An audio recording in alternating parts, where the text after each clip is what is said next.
থেকে দেখো আমরা একটি অনুসিদ্ধান্ত নির্ণয় করবো, সেটি কি দেখো a plus B all square, আমাদের প্লাস 2ab আছে, আমরা সমান সমানে এই পাশে নিয়ে চলে আসবো, তাহলে আমাদের কি হয়ে যাবে বলো তো, -2ab ইকুয়াল টু আমাদের এখানে কি থাকছে a স্কয়ার প্লাস কি বি স্কয়ার।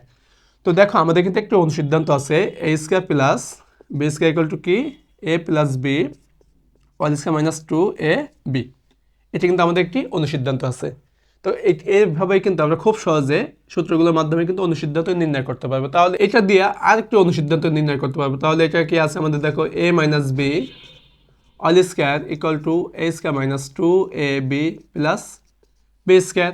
তো এখানে আমরা কি করবো দেখো a minus B all square রেখে দিব, -2ab আমরা সমান সমান এই পাশে নিয়ে চলে আসবো। তাহলে সমান সমান এই পাশে নিয়ে আসলে কি চিহ্ন পরিবর্তন হয়, মাইনাস আছে, তাহলে আমাদের কি যাবে প্লাস 2ab ইকুয়াল টু আমাদের কি আছে এখানে a স্কয়ার প্লাস কি বি স্কয়ার। আমরা আরেকটি সূত্র পেয়ে গেলাম, আমাদের a স্কয়ার প্লাস বি স্কয়ারের আরেকটি সূত্র আছে কি a minus B all square plus কি 2ab। তাহলে এটি